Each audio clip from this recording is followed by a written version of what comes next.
everyone, welcome back to my channel. My name is Laura and this video is going to be about my therapy experience, why I started, how it's going, if it's worth it, everything about my personal experience. So if you want to learn more about it, continue watching this video.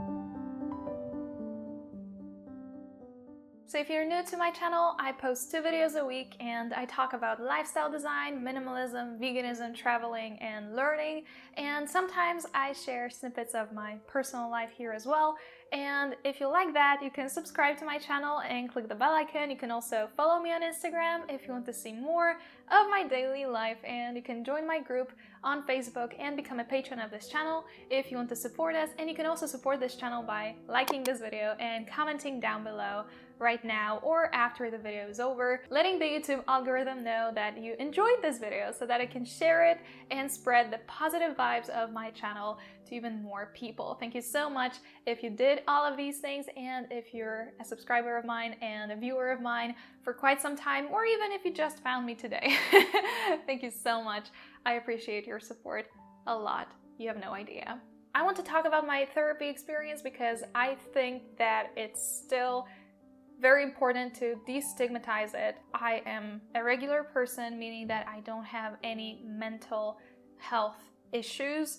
I don't struggle with anything anymore. So the reasons why I started therapy were like life situations, life events that kind of forced me to consider therapy more than ever, because I had always thought that at some point in my life I would go and find a therapist, due to many things that I'm going to talk about in this video. But what I'm trying to say is I'm making this video in order to share my personal experience of a person who didn't have anything on the outside and sometimes even on the inside happening that would indicate that I needed therapy. However, I very much needed therapy, and I'm going to say if this is all worth it and if therapy is something that I would recommend to everyone. But still, I'm going to talk about a few things. So if you're triggered by death and if you're triggered by psychological and emotional abuse, then you don't need to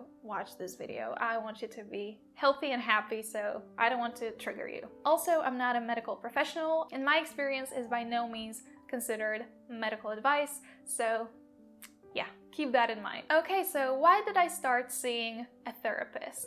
I first started seeing a psychologist, I think around September or October 2018, which was at the beginning of my final year of my MA program at university. And I went there because I just needed some guidance on how to live my life after university is over and how to live my life with my big plans of doing a PhD in London while my mom was dealing with cancer. So I just needed some help and support on that, how to figure out how to blend what I wanted for my mom and what I wanted for myself together, and how to be happy and not anxious, and how to deal with my mom's terminal cancer, which I didn't know at the time was terminal. How to deal with all of that. And I used the 3 free sessions that my university counseling center offered to everyone. So if you're a student, this is something that you might want to look into. This is something that I looked into. I found that they offered 3 sessions for free every week, individual sessions with psychology majors. So I went there and I met with these 2 students and we discussed my issue, something that I was struggling with, and they offered me some advice and some tools that I could use. And that was my first experience with therapy or a session with a mental health professional or someone who studies to be a mental health professional. I'm not including any sessions that I had as a child when my parents were going through divorce, because I don't remember anything from that time. So that was my first encounter with therapy. But then on March 19th, 2019, my mom passed away. And if you want to know, if you're interested in knowing my story with that, like I made a video about it a year ago, so you can watch it and learn more about this whole grief process and stage of my life. So that was the catalyst for me to consider therapy, because after my mom died, I knew that I wouldn't be able to cope with my loss alone. Of course, by alone, I mean without my mom, because I still had my boyfriend and my grandparents and my aunt and my friends, and there were so many people who wanted to help me, and they did, but my mom was my best friend and my life mentor and my guide and my guardian angel, and without her, I just didn't know how I would cope. So I went again to the students, to the counseling center, and after one session, this time only after one session, they told me that I would probably need a long-term therapy if I wanted to continue with that, and they said that they can recommend some places, some resources that I could look into and that could help me find a therapist. So this is how I did it, and I didn't see them for the second or the third session because they told me that it would be smarter to invest my time and my energy and my willingness to start a new professional health relationship, like a relationship with someone that is going to help you. They basically told me that it was better for me to do it with someone new and not to follow up with the 2 sessions that they offered, which I think is very smart. So this is what I did, and I found my therapist. So that is the reason why I started going to therapy, and we've been seeing each other for almost 2 years. I think I started seeing my therapist in April 2019, and now I'm filming it in February 2021, so it's almost 2 years. I think the first year of my therapy with my therapist was about healing and grieving and processing the loss of my mom, which was understandable. And during the process, I was able to heal from a lot of things and to see and look at my relationship with my mom from a very different perspective. And I was able to look at and deal with every emotion that bubbled up to the surface. And that was something that was the main focus of my therapy during the first year. However, there were also some things that started coming up that were related to my everyday life. So sometimes when I wasn't really feeling a lot of sadness or anger due to my grief, I was just dealing with life, and that was also something that I was so happy about and grateful for because I went into therapy knowing that therapy would help me process my loss, but I also knew that some people started to see a therapist in order to become the best version of themselves, because sometimes a mental health professional or a therapist or a psychologist can help you see things about yourself that you don't see, and they can help you understand yourself better, and you can either heal from things, you can learn new things, and you can also uncover your truest and fullest potential. And this is something that I was also looking forward to, because after a few months of therapy, or maybe even after a few weeks, I knew that my therapist was the absolute best match for me, and we clicked right away. And she started to understand me more and more. I trusted her more and more. And after I started healing from many things related to my mom's passing, and I started to learn how to live without her, because in case you didn't know, my mom was the only parent in my life, and without her, I didn't have parental figures in my life. So I was dealing with becoming an adult without my mom, and being on my own and supporting myself fully on my own. So there were a lot of things related to that. But at the same time, like I said, many everyday things started to come to the surface. And I was dealing with fights with my friends, or my self-worth issues, or not liking the way my body looked, or even dealing with negative comments on YouTube. I always shared what I was not able to process myself with my therapist, and we always tried to find a way to look into it and process it and find a solution. And she already knew me so well, and she knew why things were happening in my life and what could help me feel better. So yeah, the first year of my therapy was mainly focused on my grief, and a few things cropped up here and there as well. And then almost a year after my mom passed away, the pandemic started. And I couldn't be more grateful for the fact that I was already in therapy when the pandemic started, because me and my therapist had been seeing each other for almost a year. And when this extremely difficult time in human history started, we already knew how to approach it. together in terms of how to help me go through it. And I'm so grateful that it happened, because when the pandemic started, of course, I was dealing with the pandemic, everything being closed, my plans being canceled. So everything that I needed to go through and process and deal with and understand and accept on a daily basis, she helped me with that like brilliantly. But pandemic has also unearthed so many problems and underlying issues and emotions that I kept sweeping under the rug all my life, and my childhood traumas and my whole relationship with my father, which was a mess because my father abused me psychologically, verbally, and he was unable of loving me unconditionally as a parent, which, as you can imagine, messed me up in many respects. So during the pandemic, when I was already kind of accepting my mom's passing and I was at the final stage of the grieving process, I suddenly had all the space and all the permission within myself to deal with all of the things that had been happening my whole life. So as I said, like the verbal abuse, the psychological abuse, my self-esteem issues, my disordered eating habits, my relationship with my body, with my food, with my friends, all of that was there.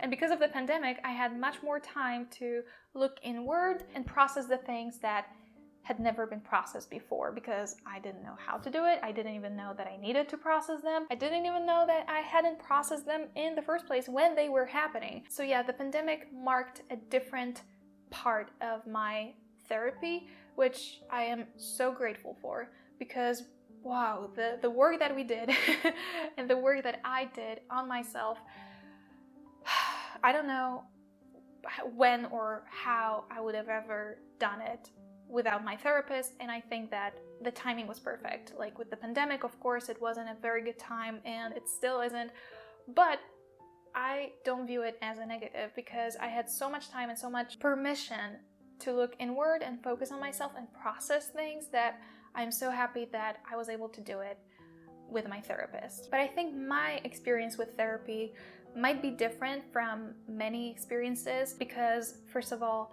I didn't have any, well, I think now I did, but like going into it, I didn't think that I had any issues with my mental health, which now, as you can see, and as I can see, there were many issues that just had never been resolved before. But I think that the way it turned out for me, and the reason why it's been so helpful, is because I went into therapy with the intention of getting better.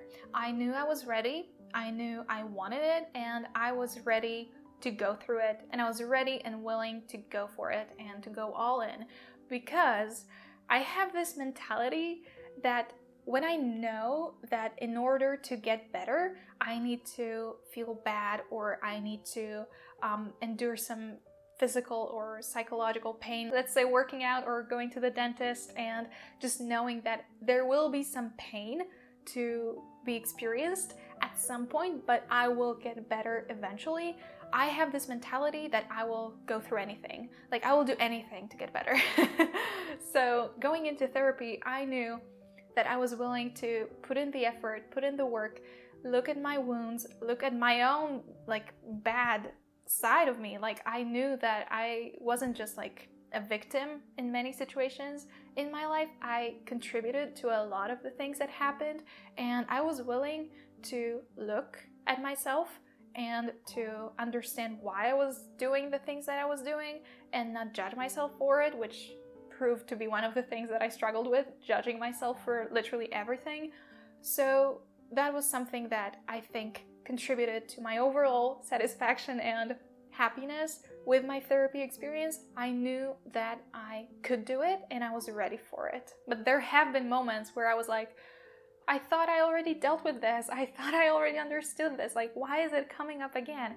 And this is something that happened many times, and I just needed to allow myself to process these things, because when you have 24, 25, 26, or maybe even more years of unprocessed trauma and bottled up emotions, and you have this inability to allow yourself to process these emotions, your therapy is going to take some time, and this healing process will take some time. But sometimes it was tough, but I persevered and now I'm here. And right now I'm at a stage in my therapy where I mostly process the unresolved traumas when they occur, when they come up again, or when I feel the emotions associated with them. And I also learn how to go through life as a young adult and as a business owner and as a woman and as a person living abroad.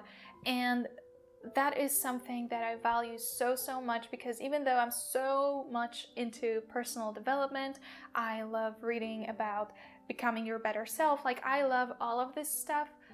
Thanks to therapy, I have someone who is there for me when I really can't do something or I can't allow myself to do something. And this person knows me so well from the psychological perspective that they know exactly what I need to hear or what I need to see or what we need to go back to. And I value that so much, and I think this is priceless for me. I am so grateful for my therapist. So you might be thinking like, Laura, what are you dealing with right now? One of the things that I'm dealing with right now is the fact that I'm living in London and I'm trying my best to live my dream. And one of the reasons that accepting the fact that I can be here and I can start my life here is so hard for me to understand is because I have been told my whole life by everyone I know that this is impossible. And because of that, I have self-esteem issues, like who am I to be here? Who am I to be able to afford that? Who am I to go out and see the buildings that I wanted to see all my life and feel that it's normal, that I'm not here just for a trip or just for a few months, or that this can be my life? Like, who am I to do that? Because I've been told that this is impossible for a person like me, or for me personally. And thanks to therapy, I am able to look at these things and tell myself, I am worth it. This is my dream life and I am worth it. I have been dreaming of this my whole life and I don't have to dream about it anymore. I'm here, this is my reality, and I deserve this just because I do. And these are the kinds of things that I'm dealing with in my therapy right now. So just basically adjusting to my life and to thinking about myself as an independent young woman who has a business, who runs a successful business, and who is able to have all of that. So I'm going to continue with my therapy because sometimes it's still tough. I'm not gonna lie. I am not fully healed from all my traumas. And the reason why I'm making this video is to empower you and to tell you that if you're ready, if you feel like therapy is something that might help you, go for it. But I wouldn't recommend it to everyone right now. Because yes, I'm the kind of person who knew at the very beginning that it would be worth it. But I also know many people who would definitely benefit from therapy who are just not ready. And this is something that I realized. When you're ready, you will take action. It's just like going to the dentist. Maybe the point at which you will be ready to go to the dentist is when you have a major toothache, or maybe when your tooth falls out. Some people will go when they notice that there is something happening. Some people will wait until the final hour, and I think that many people will have this relationship with therapy as well because of the stigma and because of the sometimes price of seeing a therapist. Sometimes it may be costly, and sometimes just because of the personal issues or the way the person thinks about themselves. Like, who am I to go to therapy, you know? I knew that I was ready. I knew that there was nothing wrong with going to see a therapist, and I'm super happy that I did it. And if you're ready, if you can afford it, or if you can find someone who will help you for free, that is something that I highly recommend. However, I am not going to force anyone who is not ready to see a therapist, because when you're ready, you'll know you're ready. When you're not ready, you're not going to be ready. And I think that everyone at some point will be ready, so maybe you're ready right now. And I think that's something that I should have said at the very beginning of the video, is that I am in cognitive behavioral therapy, which I think is brilliant, and I wanted to say a huge thank you to my therapist. Dziękuję, Pani Aniu. You're amazing. I am so grateful that you're in my life and that you have helped me with so much. I don't know if you're watching this, but if you are, thank you for everything. And thank you for watching this video. I just wanted to express my personal experience here. I wanted to share it with you, and I didn't want to address anything except for my experience. But if you have any questions, if you feel like I might help you with anything related to finding a therapist or understanding the therapy process, I am not an expert, I am not a therapist, I've just been in therapy for 2 years. So if I can help you with anything, I will. I will try. Maybe I will even make a new video about it if you want me to. So please let me know in the comments. Let me know if you enjoyed this video. Let me know your thoughts, your feelings, anything. This is a safe space. I know that my viewers and my subscribers are literally the best humans, the most genuine, compassionate, and loving humans. So feel free to share anything that's on your mind and on your heart in the comments, and be respectful and kind to others as well. And if you liked this video, make sure to click the like button and subscribe to my channel if you haven't already. Follow me on Instagram if you'd like to see more of my daily life, and I will see you in my next video. Bye bye.